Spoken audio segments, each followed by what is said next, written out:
You've been taught that trust is earned, but I'm going to start by telling you the uncomfortable truth.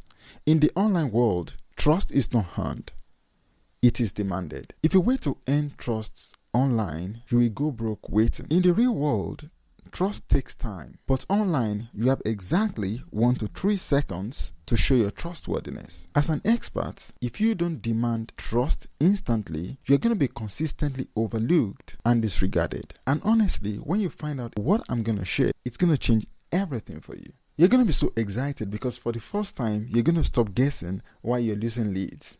The next 10 minutes is going to change your business forever. Let's talk about why prospects ghost you. It's not just because of price. And let's be honest, it's not just annoying that they ghost you, it's terrifying. Because deep down, you fear that maybe you're just becoming irrelevant. You fear that while you're being humble, you fear that an unqualified, lousy amateur is eating your market share. And they ghost you because of the trust gap. Think about it. Imagine your cousin who never went to med school offering to perform surgery on you. You know him, you love him, but do you trust him to perform some surgery on you and open you up? Now, imagine a stranger from a completely different continent. Everybody says he's the best. Everybody says he's good. He just has the track record. Everybody says he can do it. I don't know about you, but I know most people are going to pick the stranger because he has the track record. Because competence beats connection hands down when the stakes are high. If you really want to attract high-ticket clients or high-value clients, it's all about competence. It's all about what your prospects and your ideal clients perceive to be the competent expert. If they don't perceive you as a competent expert, you're just going to be like your cousin that you ghosted just because of some stranger that everybody else says has the expertise. You are losing clients to strangers not because those strangers are better than you, but because they have mastered the art of looking trustworthy and credible. They are demanding trust through their presentation. And honestly, in 2026, none of us has an excuse because you can even use AI to design your website and it will look professional all within 10 minutes. And if your site still looks $19.99 in 2026, it's not saying that you are saving money, it's saying that you don't care. This brings us to the shift we need to make in 2026 because you are not just selling services or products, you are selling trust. You are in the business of trust selling. Most business owners are drifters. They drift through business making costly assumptions. They assume that if they just do good work, trust will follow. Drifting is self-sabotage. What is drifting? Drifting is putting out a website that secretly works against you. Drifting is pouring hours into SEO, pouring money into Facebook and Google ads, only to drive that traffic into a website that leaks credibility and then wondering why the math doesn't add up. But you are saying, Femi, how do I demand trust? How do I stop looking like commodity? How do I stop repelling high-value clients? How do we fix this? It comes down to 6 key levers that bridge the gap between stranger and trusted experts. Let's dive straight into it. Lever number 1 is clarity. And this is specifically talking about the 80-20 rule of messaging. Most websites fail because they confuse the pain with the dream. For example, if you're a chiropractor, your clients are in physical pain. They don't want to see people hiking mountains yet. They want the pain to stop. It's urgent. They just want the pain to go right now. If your clients are trying to run away from some kind of pain in their lives, your focus should be to talk about the pain, to show empathy, to show that you understand the pain they are going through, to show that you have a process to take them out of that pain, and then spend the remaining 20%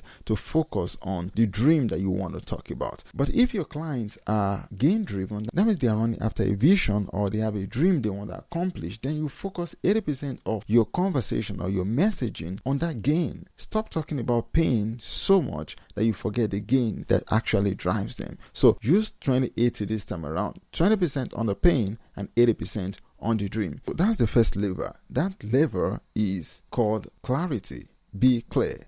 Be so clear that people know exactly what you are talking about. Don't focus on being clever or speaking high language. Focus on clarity.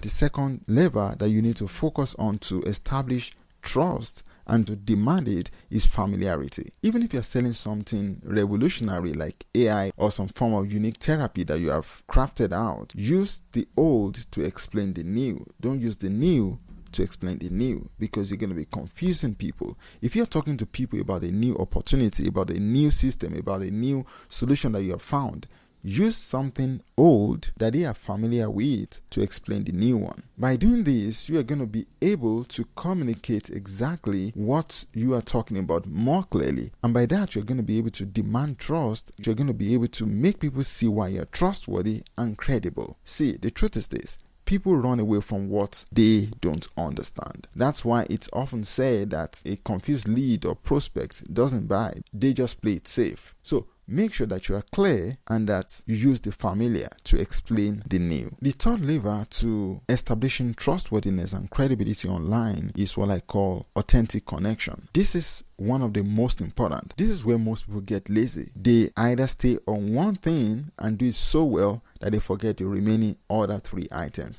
There are three things that you need to do to establish authentic connection. The first one is logic. What is the root cause of the problem that your target audience are actually going through? You need to be able to talk and hit the nail on the head. They need to understand that you understand the real problem. Then the next one is the emotions. What does that problem make them feel? And then the third one is the philosophy. What is their disposition concerning the problem? This is the moral weight. So they are like, no one should have to go through this problem. You speak like that also, that no one should have to carry this weight or go through this problem or this challenge that you are going through.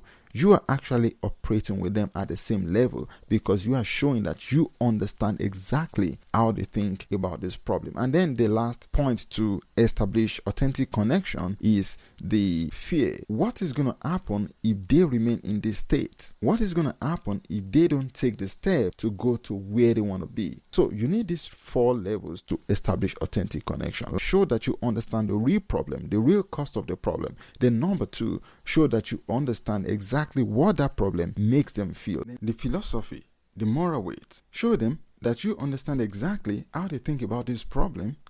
You are going to be able to connect with them authentically if you do this. Then the next level to being able to demand trust online is guided persuasion. See, it's not enough for you to instantly connect with them. It's not enough for you to be clear. To use the concept of familiarity. It's not enough. You must be able to guide them to action. Without clarity on the next step to take, people are not going to trust you. I see it happen all the time. People just put a button there on their website. It says get started. And they don't explain what is going to happen when someone clicks the button. Additionally, to persuasively guide people to the action you want them to take, you need to handle the objections that are in the mind of the people. For example, if what you're selling promises that it makes an existing solution better than the old one they are using, the first thing that comes to the people's mind is it's probably going to be more expensive. If it's really expensive, you need to justify why it makes sense for them to buy that new expensive better option. And if you're saying it's faster, people are going to feel like if it's faster,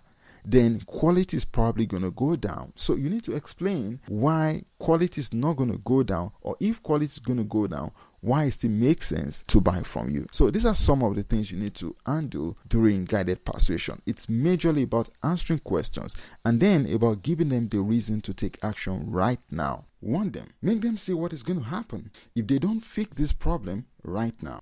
I want to assume that what you're selling is good, that what you're selling is authentic, and that what you're selling really helps people. The bad guys are selling stuff. They are cheating people. What if you're the one who is actually selling the real stuff? What if you're the one who is offering real help to the people you actually want? What if you're the one who gets there faster than the imposters out there? So we need to understand that for you to demand trust online, you need to guide people persuasively through storytelling. To guide people persuasively, you need to give them the reason why the effort behind what you're selling really makes sense. For example, even something as good as a free lead magnet, a PDF, a free video, a quiz, or any valuable freebie that you're offering to your potential clients, you still need to justify the effort that they are going to exert to get that free thing you are offering. Why do people have videos online and nobody watches them? If you watch this video up to this point, I want to believe that the time you have spent watching this video is commensurate with the value that is being presented here. That is why you watched up to this point. Else, you will have left after the first 1 minute or few seconds. So whatever you are presenting to people, even if it's free, you must show why the effort that they're going to invest in getting that thing is really worth it. Also, you need to persuasively make your prospects take action and show them why they need to take the action right now. Some form of urgency, some form of scarcity. I'm talking about genuine scarcity, because whether we like it or not, everything is scarce. It just depends on what we are comparing the availability with. And finally, how do you demand trust online? You must establish targeted dominance. See, the truth is this: when people want to buy from you, before they make their purchase, they are going to check you out. People assume that because they are good at talking, or they have a wonderful presentation, a wonderful webinar, or good following on social media, then people are not going to have issues buying from them. But let me tell you, they're going to check you out. They're going to type your name in Google and find out who you really are. I've seen it happen before. A client came to me, and while we were talking about our offer, she said, I checked you out to know what your values are and who you really are, to see if I can work with someone like you. You want to make sure that the narrative about you online is actually what you want it to be. And that is why you need to pay more attention to your website, so that it becomes the main single source of truth that is really yours. It is the only real estate online that you can truly call your own. That is why you need to make sure that everything I've explained today is really in place on your website. If your website is confusing, if the message you're passing across on your website is not clear, if your website doesn't answer the hidden questions in the heart of your prospects, you're going to lose more money, you're going to lose more people, you're going to lose more potential clients, you're going to fail to instantly display credibility and trustworthiness online. You're going to fail to demand trust. And when you lose credibility and trustworthiness, it's really difficult to rebuild it in the heart of those people who have ghosted you. So when you combine these 6 levels: clarity, concept of familiarity, authentic connection, guided persuasion, which includes handling objections and showing some form of scarcity and showing people why they need to buy right now, and of course, targeted dominance, deciding the narrative that people see about you. When you combine all this together, you stop being that person that was neglected and overlooked, and you become that stranger that was instantly trusted and ascribed the credibility just because he has done his own work. Now, looking at this list, you may feel overwhelmed saying, Femi, I have clarity, but what about my dominance? Or I have dominance, but am I actually persuading people to become clients? Or maybe secretly repelling them without knowing, and losing most of the people who come to my website after all the hard work of sending traffic to the website. But you don't have to guess. You may keep guessing, but remember, while you're guessing, that imposter, that fake expert who looks the part, that competitor who is not half as good as you are, is demanding trust that should have been yours. Don't let your hard work go to waste. That is why I've created a magnet test. It's free. It's linked right in the description below. It's not just a quiz, it's a measurement tool. You answer a few questions, it calculates your scores immediately based on these 6 levels that we discussed in this video. It will tell you exactly where you are lacking credibility and what you need to do to fix that trust gap. It's about installing a completely new operating system for your business. The Magnet framework is the new opportunity to bypass the years of trying to earn trust online and jump straight into demanding it. Stop trying to hunt trust online. Demand it. Click the link, take the test. You'll be glad you did. Stay ever blessed and stop trading your soul for growth.